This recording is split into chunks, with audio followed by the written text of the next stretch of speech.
लापता लेडीज को। फिल्म से जुड़ी सारी बातें मैं एक्सप्लेनेशन के आखिर में करूंगा। इससे पहले मैं आपको सुनाता हूँ इस फिल्म की कहानी।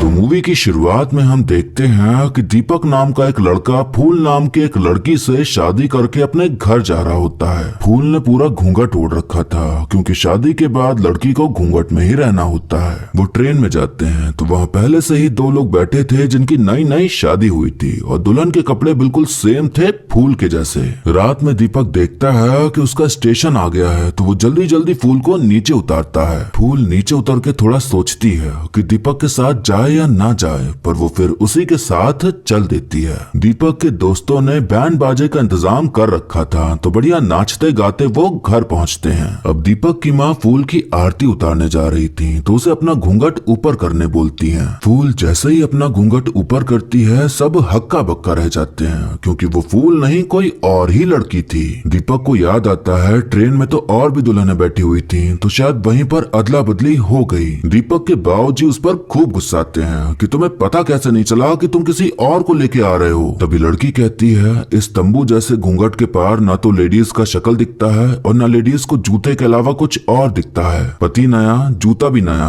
कैसे पहचानते हम कि कौन है? जो ट्रेन में रह गई है वो भी घूंघट में है तो उसे तो पता ही नहीं होगा कि ये उतर चुके हैं। पिता के पूछने पर लड़की अपना नाम पुष्पा बताती है। पति का नाम पूछने पर माँ कहती है दत्त, कोई पत्नी अपने पति का नाम थोड़ी लेती है। पर पुष्पा अपने पति का नाम ले लेती है जो कि था पंकज। वो बताती है उसका ससुराल छत्तीसगढ़ में है जो कि काफी दूर था। उसे ये भी नहीं याद था कि कौन से स्टेशन से उसने ट्रेन पकड़ी। घर का एक नंबर बताती है ताकि घर में कांटेक्ट हो सके। उधर ट्रेन पतीला स्टेशन पर रुकती है तो फूल वहीं उतर जाती है पर उसे दीपक कहीं भी दिखाई नहीं देता। पुष्पा प्रदीप की बीवी थी पर वो उसे जया कहकर पुकार रहा था तो वो उसे ढूंढ रहा होता है पर कहीं मिल ही नहीं रही थी तो उसे बहुत गुस्सा आ रहा था। प्रदीप देखता है ये लड़की तो शायद खो गई है तो वो फूल की मदद करने के लिए कहता है पर उसके कहने के तरीके में ठरक भरी थी तो फूल वहाँ से भाग जाती है। अब सोचने वाली बात ये थी कि पुष्पा का नाम जब जया है तो उसने अपना और अपने पति का नाम गलत क्यों बताया? प्रदीप के परिवार को जया की चिंता नहीं थी बल्कि उसने जो 15 तोले सोने का जेवर पहन रखा था उसकी चिंता थी। उधर दीपक पहुँच जाता है रेलवे स्टेशन फूल को ढूंढने पर उसे वो कहाँ ही मिलनी थी। प्रदीप के यार दोस्त जया को ढूंढते हैं पर वो मिलती नहीं तो प्रदीप कहता है कि भाड़ में जाए, अगर कल तक नहीं मिली तो थाने में और उसके मायके में खबर भेज देंगे। और वैसे भी दहेज का फटफटिया तो आ ही चुका है तो क्या दिक्कत। अब चलो डॉली के घर चलते हैं, सुहागरात भी तो मनानी है ना। तो प्रदीप कुछ इस तरह का इंसान था कि वो बीवी ब्याह के नहीं लाया था बल्कि एक औरत को ही घर लेके आया था अपने बंधन में बांध के जिसके होने न होने से उसे कोई मतलब नहीं था। रात में पुष्पा चुपके से बाहर आती है और अपने बैग में से एक फोन निकाल के उसका सिम जला के फेंक देती है। कुछ तो गड़बड़ कर रही थी ये लड़की जो कि आपको आगे ही पता चलेगा। अनजान जगह, सुनसान स्टेशन और पहचान का कोई भी नहीं तो फूल डर के मारे पूरी रात स्टेशन के बाथरूम में बिताती है। फूल को स्टेशन में छोटू और अब्दुल नाम के दो लोग मिलते हैं जो कि मदद करने का कहकर उसे स्टेशन मास्टर के पास ले जाते हैं। फूल के ससुराल का नाम सूरजमुखी था लेकिन उसे याद ही नहीं आ रहा था कि क्या नाम है, बस इतना पता था कि किसी फूल के नाम से है। वो पुलिस स्टेशन नहीं जाना चाहती थी क्योंकि उसे लग रहा था कि कोर्ट कचहरी का चक्कर बहुत खराब होता है तो वहाँ ना जाना ही बेहतर है। उसका मायका था गंगापुर में लेकिन गंगापुर बहुत सारे थे तो उसे पता ही नहीं था कि कौन से गंगापुर में रहती है वो। अब दीपक पुलिस स्टेशन जा रहा होता है रिपोर्ट लिखाने तो पुष्पा को भी साथ चलने कहता है पर वो मना कर देती है ये कहकर कि हमको डर लगता है। दीपक कहता है हम अपनी गलती पर बहुत शर्मिंदा हैं, तुम चिंता मत करो, फूल मिले ना मिले हम तुमको सही ठिकाने पहुँचा के रहेंगे। थानेदार श्याम मनोहर घूसखोर टाइप के पुलिस वाले थे, वो पैसे ले दे के ही मामला सुलटाते थे। दीपक बताता है 27 तारीख को गंगापुर की रहने वाली फूल से हमारी शादी हुई थी। शादी के अगले ही सुबह हमारी पूरी फैमिली घर वापस लौट गई लेकिन हम वहीं रुके क्योंकि फूल के नाना नानी का आखिरी मन्नत था कि फूल की शादी पे उसके कुल देवी को भोग चढ़ाना था। अब जिसको हम घर लेके आए वो फूल नहीं थी, पुष्पा थी, किसी और की पत्नी। दीपक के पास फूल की फोटो के नाम पर घूंघट वाली फोटो फोटो थी जिसमें उसका चेहरा दिख ही नहीं रहा था। वो बताता है रास्ते में हमने उसके सारे जेवर उतार लिए थे इस डर से कि कहीं चोरी ना हो जाए, और जो घर आई है वो ठीक ठाक जेवर पहने हुए थी। उसने जो अपने घर का फोन नंबर दिया है वो हर बार गलत जगह लग जा रहा है। पुलिस ऑफिसर श्याम उनसे भी घूस लेते हुए कहते हैं हम ढूंढाई शुरू करते हैं, लेकिन कल पुष्पा को भी तुम साथ लेके आना। छोटू फूल को मंजू माई के पास ले जाता है जो कि स्टेशन में चाय की दुकान लगाती थी। मायके का पता चल भी जाए तो भी फूल वापस नहीं जाना चाहती थी, ये सोच के कि बहुत बदनामी होगी हमारी, सब सोचेंगे कि हम में ही कोई दोष होगा, इसलिए पति स्टेशन पर छोड़ आए। मंजू माई का स्वभाव थोड़ा खड़ूस टाइप का था, सब उनसे डरते थे। वो कहती हैं गांव के बारे में घर जाके सोचना, पहले खोज खाज के मायके चली जाओ। फूल कहती है भले घर की बहू बेटी बिना पति के मायके नहीं जाती। मंजू माई कहती हैं तुम्हारे साथ फ्रॉड हुआ है, इस देश में लड़की लोग के साथ हजारों सालों से फ्रॉड चल रहा है, उस फ्रॉड का नाम है भले घर की बहू बेटी। फूल कहती है हमारे साथ कोई फ्रॉड नहीं हुआ है, हमको बहुत अच्छी शिक्षा दी गई है, बहुत अच्छा बनाया गया हमको। मंजू माई कहती हैं तुमको जिस घर में पूरी जिंदगी बितानी है उस घर का पता ही नहीं मालूम, तुम्हारी अम्मा ने तुमको अच्छा नहीं बनाया है, बुड़बक बनाया है। फूल कहती है हम बुड़बक नहीं है, हमको घर का सब काम आता है। मंजू माई कहती हैं घर जाने आता है क्या?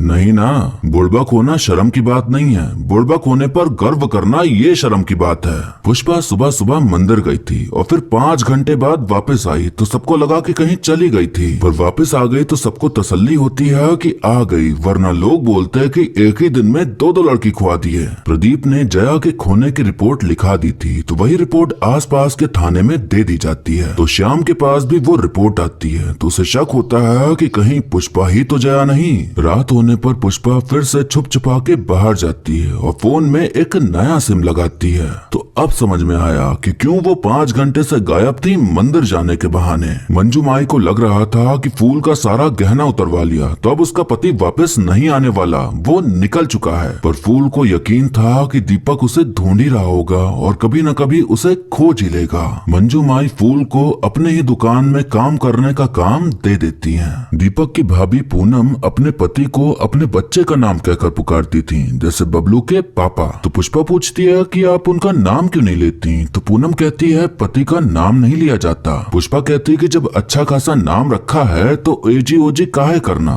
पुष्पा को ख्याल आता है कि उसके हाथ में तो उसके नाम का टैटू गुदा है। अब दीपक उसे थाने ले जाता है तो पुष्पा अपना नाम, पिता का नाम, गाँव का नाम, पति का नाम सब कुछ झूठ बताती है। जो रिपोर्ट आई थी उसमें लिखा था कि हाथ में जया नाम गुदवाया है, तो श्याम हाथ दिखाने को कहता है। पुष्पा ने जया को श्रेया कर लिया था। श्याम पूछता कि नाम जब पुष्पा है तो श्रेया काहे गुदवाई। पुष्पा कहती बचपन में हमारे दादा हमको श्रेया कहकर बुलाते थे इसलिए ये नाम गुदवाया। श्याम उसकी फोटो खिंचाने की बात करता है तो पुष्पा घूंघट ओढ़ लेती है, ये कहते हुए कि घूंघट के बिना फोटो खिंचवाएंगे तो बदनामी होगी। पुष्पा जाने लगती है तो श्याम अचानक जया कहकर पुकारता है तो पुष्पा पलट जाती है, जिससे कि श्याम को समझ आ जाता है कि यही जया है। मंजू माई फूल को अपने घर लेके चली जाती हैं, जहां वो अकेले रहती थी। फूल की पूछने पर वो बताती हैं कि मैंने मर्द बेटा सबको भगा दिया, मर्द बैठ के हमारी कमाई खाता था, ऊपर से दारू पी के हमको ही मारता था, कहता था जो प्यार करते हैं उसको मारने का हक होता है। एक दिन हम भी एक घुमा के हक जता दिए।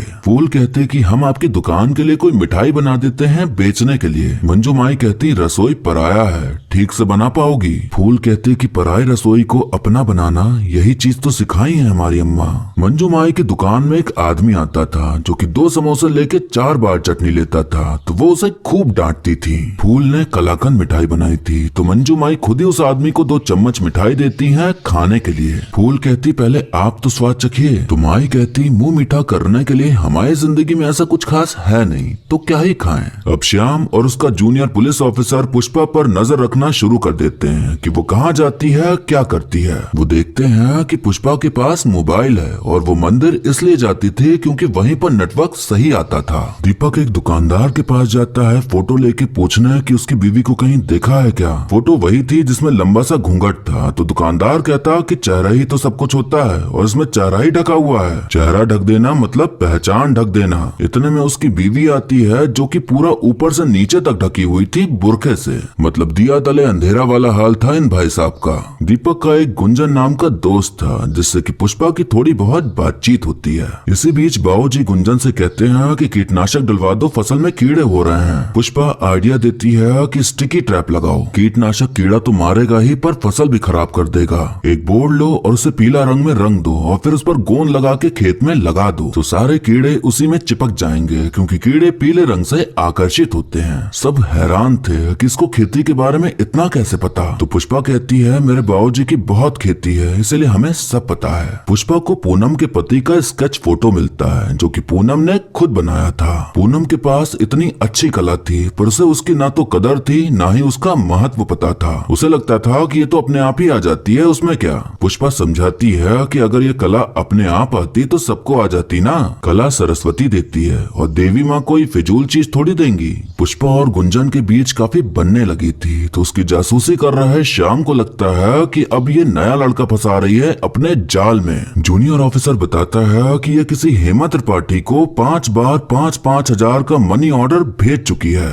फूल हमेशा घर में रही और घर में जो काम थे वही सब सिखाया गया। अब जब बाहर काम किया तो उसे समझ आया कि वो तो ये काम भी कर सकती है, तो फिर घर वाले इतना लाचार क्यों बना देते हैं, क्यों हम लड़कियों को मौका नहीं दिया जाता। मंजू माई कहते हैं कि शायद डर के मारे। औरत अनाज उगा भी सकती है, पका भी सकती है, बच्चा पैदा भी कर सकती है, बड़ा भी कर सकती है। देखा जाए तो औरतों को मर्दों की कोई खास जरूरत है नहीं, पर ये बात अगर औरतों को पता चल गई तो मर्द बेचारे बर्बाद हो जाएंगे। अब समझ में आया कि क्या फ्रॉड चल रहा है। रात में पुष्पा सब सामान लेके घर से भाग रही होती है, लेकिन तभी वो दीपक की हालत देखती है कि कैसे वो फूल को पाने के लिए तड़प रहा है, तो फिर वो भागने का प्लान कैंसिल कर देती है। मंजू माई फूल को उसके हाथ में उसकी मेहनत का पैसा पकड़ाती है, जिसे पाकर फूल बहुत खुश होती है, क्योंकि उसे पहली बार एहसास हो रहा था मेहनत करके कमाई करने का। पतीला थाने से पुष्पा की फोटो आ जाती है तो अब कंफर्म हो जाता है कि पुष्पा ही जया है, तो श्याम उसे गिरफ्तार कर लेता है। वो सबको बताता है कि ये लड़की चोर है जो कि लड़कों को फंसाती है और फिर घर लूट के भाग जाती है। जया कुछ बताने की कोशिश करती है पर दीपक उसे चोर मान चुका था, क्योंकि उसने कई झूठ बोले थे, तो उसके लिए उस पर यकीन करना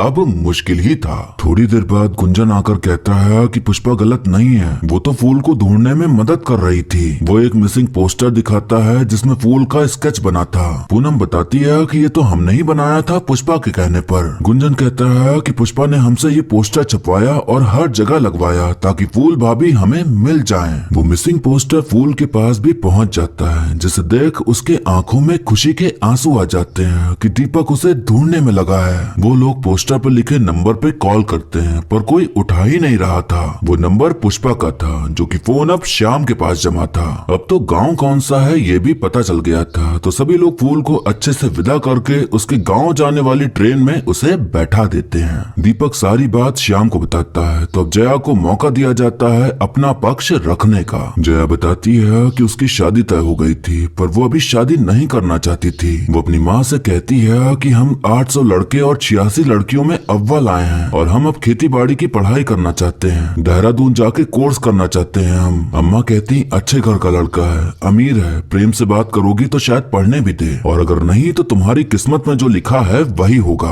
अगले हफ्ते भर में तुम्हारी डोली न उठी तो हमारी अर्थी उठेगी, जान लो ये। जया परेशान हो जाती है कि अब वो क्या करे, अब तो उसे मजबूरन शादी करनी ही पड़ेगी। शादी के वक्त हमें रिश्तेदारों से पता चला कि बच्चा न होने के कारण प्रदीप की पहली बीवी जल के मर गई। अब जल गई या जलाई गई भगवान जाने। दहेज में 10,000 कम था तो सबके सामने हमारी माँ को गाली दे दिया। अब ऐसा आदमी हमको आगे कहाँ पढ़ने देता। जूनियर ऑफिसर कहता कि इतना ही था तो शादी के पहले भाग लेती, शादी के दिन भाग लेती, ट्रेन से भागने की क्या जरूरत थी। जया कहती है कि भागने का तो सोचा ही नहीं था, हम तो घूंघट ओढ़कर अपनी किस्मत से समझौता कर दिए थे, तभी ये हमारा हाथ पकड़े और हमको रेलगाड़ी से उतार लिए। अब किस्मत इतना बड़ा इशारा कर रही है, हम वापस कैसे मुड़ जाते हैं। हेमा त्रिपाठी हमारी बड़ी बहन है, कंगन बेचकर मनी ऑर्डर भेजा उनको ताकि वो मेरे कोर्स और हॉस्टल की फीस भर सकें। कल रात की बस थी मेरी देहरादून की, पर गए नहीं। दीपक कहता इतना झूठ बोला तो एक बार सच ही बोल देती। जया कहती कि अगर सच बता देते तो आप हमें अकेले रहने देते क्या। हम अपनी सगी माँ से विनती किए तब तो वो मानी नहीं, तो आप क्या ही सुनते। हमको एक हफ्ता चुप रहना था बस, लेकिन ये पूरी दुनिया हमें घर पहुंचाने में लग गई। हम चुराए हैं तो बस वो एक मौका चुराए हैं अपनी जिंदगी से। यहाँ से निकल ही रहे थे, लेकिन दीपक की हालत देखी तो हम रुक गए और फिर फूल का पोस्टर बनवाया ताकि फूल मिल जाए और सब सही हो जाए। श्याम जया का फोन देखता है तो उसमें 12 मिस कॉल पड़ी हुई थी, तो फोन करने पर पता चल जाता है कि फूल कहाँ है। श्याम दीपक को तो जाने देता है, लेकिन जया को नहीं छोड़ता क्योंकि उसका पति प्रदीप आ रहा था उसे लेने के लिए। प्रदीप आता है और सबसे पहले श्याम को घूस देता है ताकि वो ये केस खत्म करे, और श्याम ऐसा ही करता है। जया को बाहर लाया जाता है तो प्रदीप उस पर गुस्साते हुए उसे खींच के एक थप्पड़ मार देता है, पर वहाँ मौजूद कोई कुछ नहीं करता। प्रदीप उसे लेकर जाने लगता है तो श्याम कहता कि एक केस तो खत्म हो गया, लेकिन अब दूसरा केस चालू होगा। खून पोंछने के लिए वो जया को रुमाल पकड़ाते हुए कहता कि मैडम बालिक है तो तुम उसे जबरदस्ती लेके नहीं जा सकते।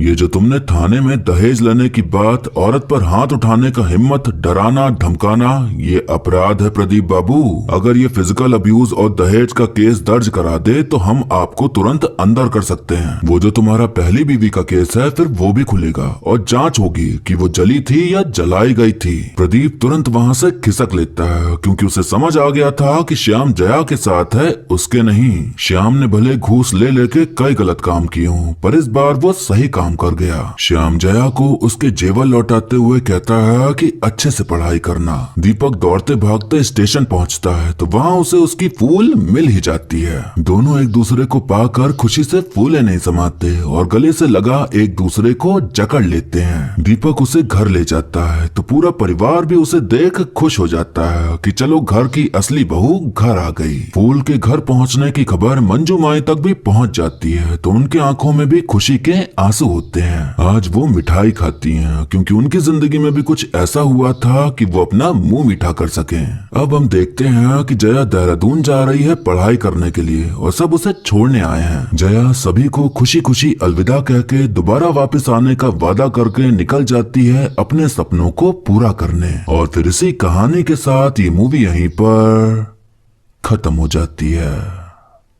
तो दोस्तों हमने देखी एक ऐसी कहानी जहां हमें एक बहुत ही खूबसूरत कहानी दिखाई गई जिसमें बताया गया कि औरत का महत्व क्या होता है और कैसे वो जूझ रही है उस चीज को करने के लिए जो कि उसका हक है, उसका अधिकार है, पर उसे अपना हक मांगना पड़ता है। अपना हक मांगने पर सब यही सोच लेते हैं कि लड़की तो बिगड़ गई है, अब इसको बाहर जाना है, पढ़ना है, काम करना है। ये सारी चीजें बेसिक हैं जो कि कोई भी कर सकता है, पर लड़कियों को एक्स्ट्रा एफर्ट डालने पड़ते हैं ये सभी चीजें करने के लिए। पहले घर वालों को मनाओ, फिर शादी हो जाए तो पति और उसके खानदान को मनाओ। अगर लड़की पढ़ना चाहती है, काम करना चाहती है, घर की जिम्मेदारी वो उठाना चाहती है तो इसमें दिक्कत ही क्या है। माँ बाप तो यही चाहते हैं ना कि उनका बेटा उनके बुढ़ापे का सहारा बने। बेटी भी बन सकती है तो क्या गम है, बेटा तो सिर्फ कमा के लाएगा क्योंकि बाकी और कुछ तो आपने सिखाया नहीं और ना ही वो करेगा। लेकिन बेटी आपको कमा के भी देगी और बना के खिला भी देगी। बेटी को तो सारे काम आते हैं, वो घर भी संभाल लेती है और बाहर काम भी कर लेती है, तो एक हिसाब से वो मर्द से ज्यादा ताकतवर होती है।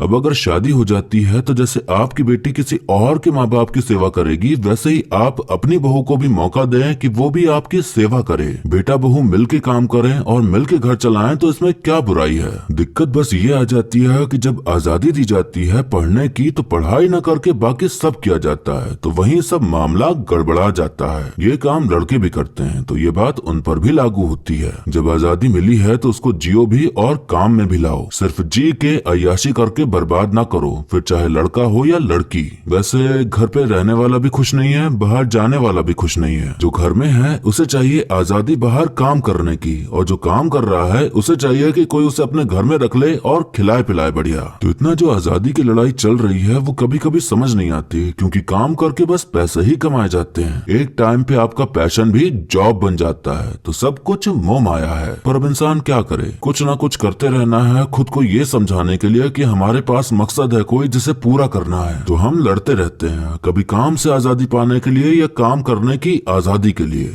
फिल्म में घूंघट की बात बहुत हुई है। घूंघट के चलते बीवी ही बदल गई थी। घूंघट के बिना फूल की एक भी फोटो ही नहीं थी, जिसके चलते उसे ढूंढना और भी मुश्किल हो गया था। ये बात बिल्कुल सही है कि असल में भी इतने लंबे लंबे घूंघट लिए जाते हैं। मैंने भी अपने घर की एक फैमिली फोटो में किसी को देखा है जिसने घूंघट के साथ फोटो खिंचाई थी, तो ये भी एकदम रियलिस्टिक बात है। मैं जब देखता हूँ किसी औरत को हिजाब पहने या लंबा घूंघट डाले तो यही मन में आता है कि इन्हें घुटन नहीं होती क्या? जब आंखें भी ढकी रहती हैं तो इन्हें दिखता कैसे है? और इनके लिए तो दुनिया धुंधली सी हो जाती होगी। कुछ लोगों को ये परेशानी हुई कि फिल्म में सिर्फ घूंघट की ही बात करी गई है, हिजाब या बुर्के की क्यों नहीं की गई? इसका दिखाया, उसका क्यों नहीं दिखाया, उसको क्यों कुछ नहीं कहा? ये कंपैरिजन करने वाले लोगों की ही बुद्धि खराब होती है, और ये वही लोग होते हैं जिनके लिए ऐसी फिल्में बनाई जाती हैं। फिल्म में क्या है, क्या नहीं, क्या मैसेज दे रही है, ये समझना ही नहीं है, बस अपना एजेंडा घुसा देना है। ये क्यों जरूरी हो गया है कि ये दिखाया है तो वो भी दिखाओ? एक कहानी सोची जाती है और कहानी के हिसाब से उसमें किरदार लिखे जाते हैं। अब फिल्म में ऐसा तो नहीं कर सकते ना कि एक दुनिया ऐसे दिखाओ जिसमें मुस्लिम्स हैं और एक दुनिया ऐसी जहां सिर्फ हिंदू हैं। या दो अलग अलग मूवी बनाओ जिसमें एक में घूंघट की बात हो और एक में हिजाब या बुर्के की बात हो। फिल्म में प्रॉपर एक सीन दिखाया गया है जब दीपक फूल को ढूंढ रहा होता है और वो पहुंच जाता है एक चाचा के पास जो चेहरे को ढकने को पहचान ढकना कहते हैं, पर उनकी खुद की बीवी का चेहरा क्या पूरा शरीर ढका होता है। तो अगर वाकई में फिल्म मेकर्स को दूसरे धर्म का कुछ भी ना दिखाना होता तो ये सीन भी नहीं रखते, पर ये सीन फिल्म में है। तो इसका मतलब वो ये भी बताना चाह रहा है कि एक पर्टिकुलर धर्म में नहीं बल्कि हर धर्म में औरतों को कंट्रोल करने की कोशिश की जाती है। घूंघट या बुर्का पहनने की मेन वजह यही दी जाती है कि इससे औरत की इज्जत ढकी रहती है और मर्द उन पर गंदी नजर नहीं डालते। अगर मर्द की ही नजर गंदी है तो उनको घूंघट या बुर्का पहनाने का चलन क्यों नहीं चला? अब भाई कोई जुर्म करता है तो जुर्म करने वाले को जेल में डाला जाता है, उसे थोड़ी जिसके साथ जुर्म हुआ है। अब मर्द गंदी नजर से देख रहा है तो उसकी आंखें ढको, उसको पर्दा करने बोलो। औरत पर अत्याचार होना, उनके सपनों को तोड़ना, उनकी आजादी छीनना, ये हर धर्म हर जाति में होता है। इसका धर्म या जाति से कोई लेना देना ही नहीं है,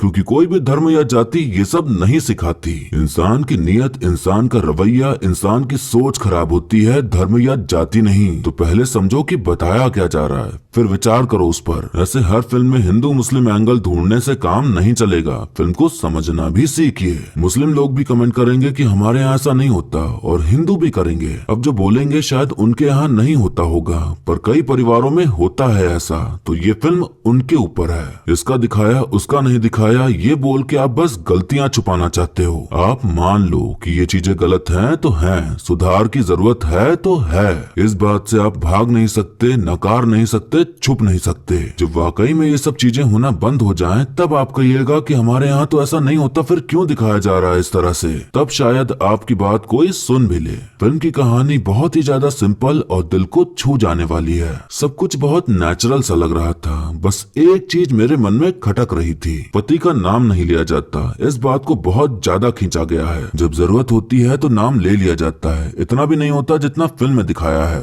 चिंटू के पापा, इसके पापा, उसके पापा कह के पुकारा जाता है, पर अगर कहीं जरूरत हो नाम बोलने की तो बोल दिया जाता है। नाम ना बोलने की कसम थोड़ी खाई होती है। बाकी फिल्म में हंसी मजाक है, ड्रामा है, इमोशंस भी हैं जो कि आपको भी इमोशनल कर दें, और प्यारी सी एंडिंग है एक सोशल मैसेज के साथ। तो ये एक बढ़िया फिल्म है जिसे आप फैमिली के साथ भी देख सकते हैं। एक अच्छी फिल्म बनाने के लिए भयंकर स्पेशल इफेक्ट्स, आइटम सॉन्ग्स, जिस पर कभी विश्वास न हो सके ऐसी कहानी, खूब सारा बेवजह का एक्शन नहीं चाहिए होता है। और ये फिल्म इस बात को सही साबित करने के लिए एज ए एग्जाम्पल बताई जा सकती है। फिल्म में एक डायलॉग है कि हम औरतें किसी की ननद या देवरानी या जेठानी तो बन जाते हैं, पर कभी एक दूसरे के दोस्त नहीं बन पाते। ये बात बिल्कुल सच है कि एक ही परिवार में रहने वाली महिलाओं की अपने में ही नहीं बनती, और सब एक दूसरे को नीचा दिखाने या बुराई करने में लगी रहती हैं। अगर महिलाओं के बीच सब समझौता हो जाए तो आधी समस्या तो ऐसे ही खत्म हो जाएगी। कई बार औरत ही औरत का साथ नहीं देती, तो फिर औरत कैसे आगे बढ़े? पहले आपस में यूनिटी आ जाए, फिर शायद और कुछ हो पाए। अब एक्टिंग की बात करें तो जितने भी कलाकार इस फिल्म में मौजूद हैं, सबका काम बेहतरीन देखने को मिला। ऐसा फील होता है जैसे सब एकदम असल जिंदगी के किरदार हों। रवि किशन जी का किरदार मुझे सबसे ज्यादा पसंद आया। अब वीडियो यहीं पर खत्म होता है, लेकिन जाने से पहले आप बताइए कि आपको मूवी की कहानी और मेरा एक्सप्लेन करना कैसा लगा। आप वीडियो को लाइक या डिसलाइक करके भी अपनी प्रतिक्रिया दे सकते हैं। ऐसे ही अच्छी मूवीज के एक्सप्लेनेशन देखने के लिए आप हमारे चैनल को सब्सक्राइब कर लीजिए, ताकि नया वीडियो आते ही आप तक खबर पहुंच जाए।